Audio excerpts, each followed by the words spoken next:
Hello everyone, welcome to my channel. तो भाई आज हम बात करेंगे हमारी MS1 में जो चली हुई जो हमारी यूनिट है, यूनिट 7।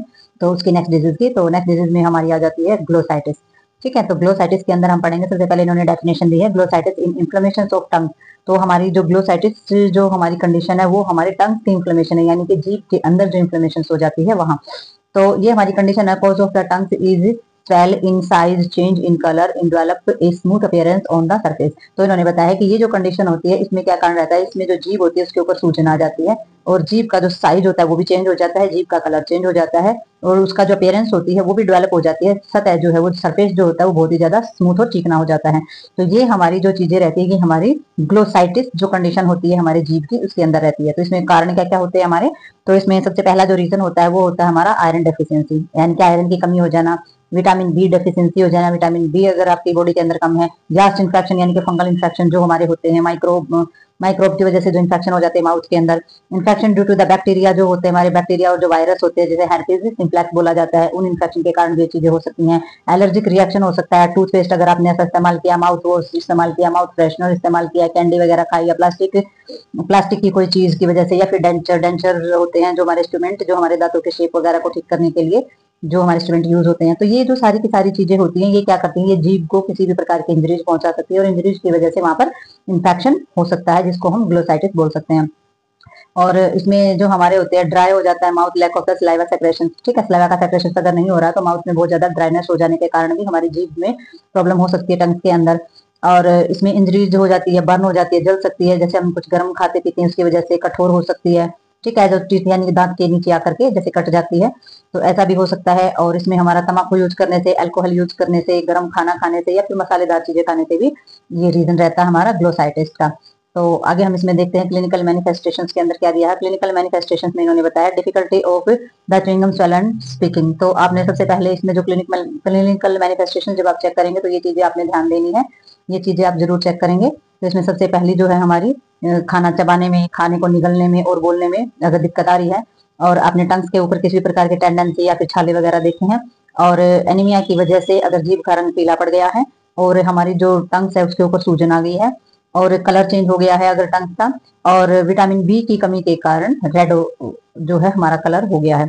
ठीक है, तो इसमें सारी की सारी चीजें जो है हमारी ये क्लिनिकल मैनिफेस्टेशन की आपने देखनी है। टंग्स के अंदर आप ये चेक करेंगे सारी की सारी चीजें। अब हम देखते हैं इसके अंदर आगे आगे इसमें आ जाते हैं हमारे डायग्नोज एवोल्यूशंस। तो डायग्नोज एवोल्यूशंस के अंदर हम इसमें क्या देखेंगे, डायग्नोज एवोल्यूशंस में आ जाती है हमारी डायरेक्ट विजुअलाइजेशन ऑफ टंग। तो सबसे पहले जब हम एवोल्यूशंस लेंगे तो डायरेक्ट टंग्स को देखेंगे, विजुअलाइज करेंगे, यानी कि अपनी आंखों से ही देखना है कि टंग्स जो है कैसी उसकी शेप है, क्या उसके ऊपर दिक्कत आ रही है, कैसा उसका कलर है। और ब्लड टेस्ट जो है वो जरूर कराएंगे ताकि इनिमा का डिटेक्ट कर सके, यानी कि पता कर सके कि ब्लड की कितनी कमी है। तो ये सारी के सारे जो डायग्नोज एवोल्यूशन है ये जरूर करानी है। अगर मैनेजमेंट आपने करनी है तो ये हमारी क्लिनिकल मैनेजमेंट के अंदर आ जाती है। तो मैनेजमेंट में एंटीबायोटिक का सबसे पहले ध्यान देंगे, एंटी फंगल चीजें, एंटी फंगल जो होता है यानी कि फंगल को रोकने के लिए और हमारे जो इन्फेक्शन होता है उसको रोकने के लिए जो हमारे ड्रग्स दिए जाते हैं उनको ध्यान रखना है। नेक्स्ट आपने ध्यान रखना है dietary change and the supplement are use to treat anaemia and vitamin deficiency. तो आपने डाइट वगैरह जो है वो चेंज कर सकते हैं, सप्लीमेंट वगैरह जो है वो यूज कर सकते हैं आप एनिमा को ट्रीट करने के लिए और विटामिन की डेफिशिएंसी को ट्रीट करने के लिए, यानी कि ब्लड अगर कम है या फिर किसी विटामिन की कमी है, उन सभी चीजों को ठीक करने के लिए डाइट को भी चेंज कर सकते हैं। आप अच्छी से अच्छी डाइट प्रोवाइड करा सकते हैं पेशेंट को। और विटामिन बी कॉम्प्लेक्स का आपने ध्यान देना है, विटामिन बी कॉम्प्लेक्स आपने पेशेंट को देना है। गुड और हाइजीनिक चीजों के बारे में आपने बताना है, मेंटेन करानी है कि आपने अपने माउथ की सफाई जो है कैसे रखनी है, दांतों की, जीभ की, और किस तरीके से आप अपने माउथ को बिल्कुल साफ रख सकते हैं। और आपने अवॉइड करने हैं इरिटेंट जो चीजें होती है, इरिटेट करने वाली, नुकसान करने वाली। तो इसमें सबसे पहले होट है, स्पाइसी फूड है, अल्कोहल है, तम्बाकू है, तो ये सारी की सारी चीजों को आपने अवॉइड करना है। रिड्यूस एनी टंग्स डिस्कम्फर्ट, और हमारी जो सारी की सारी जो जीभ को अगर किसी भी तरीके से डिस्कम्फर्ट होता है, दिक्कत होती है, दर्द होता है, तो वो सारी की सारी चीजें आपने अवॉइड कर देनी है। तो ये थी हमारी डिजीज ग्लोसाइटिस। ठीक है, तो ग्लोसाइटिस में हमने पढ़ लिया है पूरा अपना टंग्स के बारे में। तो आगे हम इसमें देखते हैं हमारी जो दूसरी नेक्स्ट डिजीज इसके अंदर स्टार्ट हो जाती है। तो नेक्स्ट डिजीज का नाम है हमारा गैस्ट्रो ओसोफेगस रिफ्लेक्शन डिजीज। तो GERD के नाम से ये हमारी जानी जाती है। तो ये जो डिजीज होती है ये इसमें सबसे पहले इंट्रोडक्शन में दिया है, GERD is a normal physiological phenomena experience of intermittently by most people particularly after meals. तो ये जो हमारी प्रॉब्लम होती है ये एक नॉर्मल हमारी शारीरिक कंडीशन होती है भाई। ठीक है, और इसमें मोस्टली जो भी लोग होते हैं उनको खाने के बाद जो प्रॉब्लम होती है वो चीजें इसके अंदर आती हैं।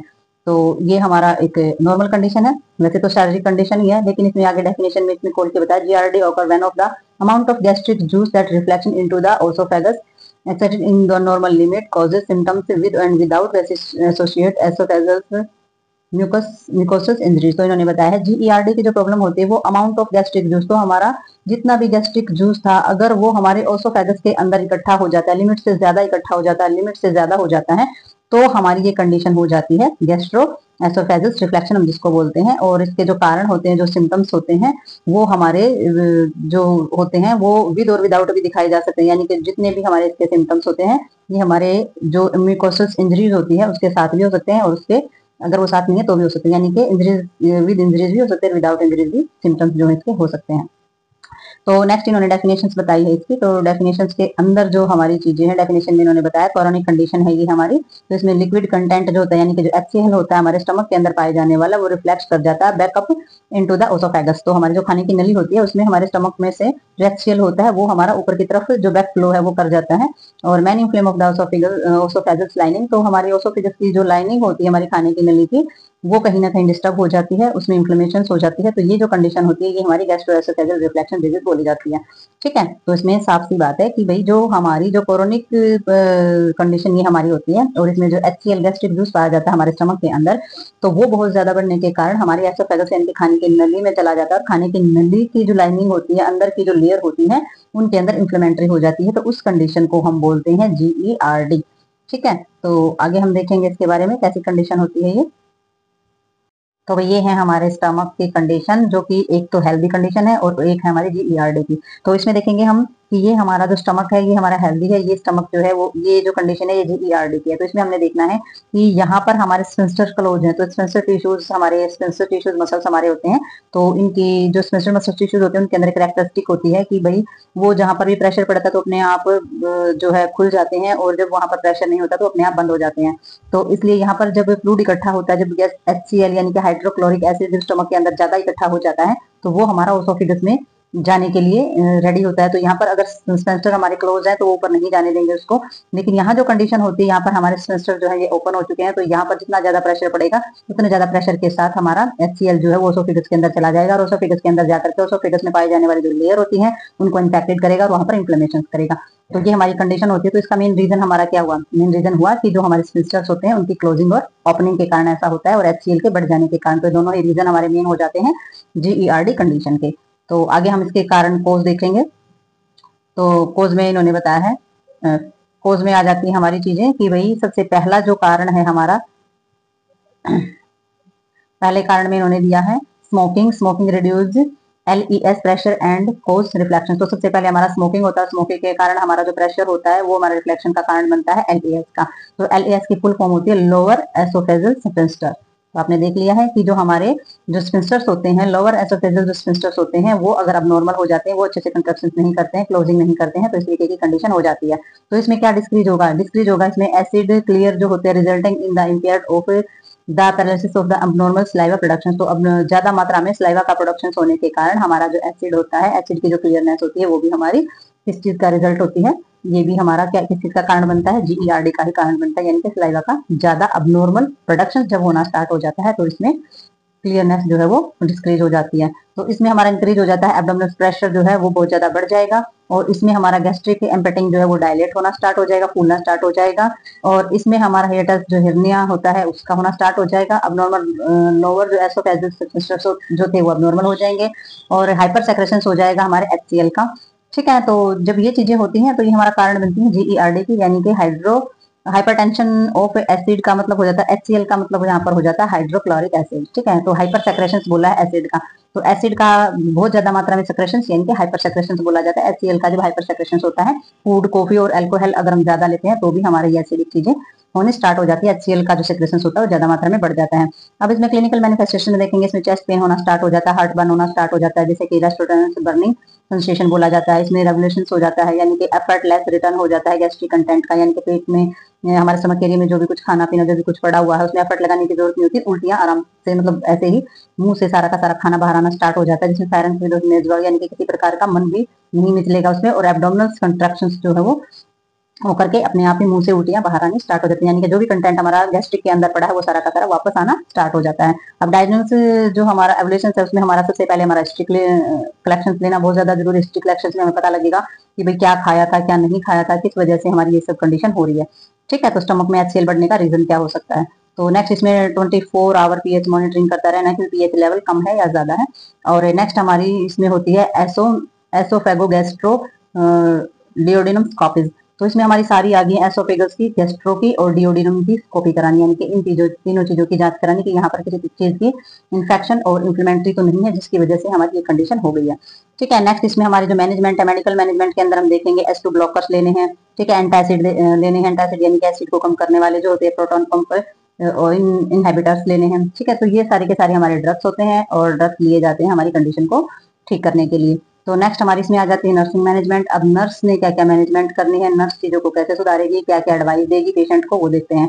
तो सबसे पहले नर्स मैनेजमेंट में नर्स क्या करेगी, टीच करेगी पेशेंट को note the down 3 to 4 hour after eating. तो वो पेशेंट को बताएगी कि 3 से 4 घंटे खाना खाने के बाद 3 से 4 घंटे तक लेटना नहीं है।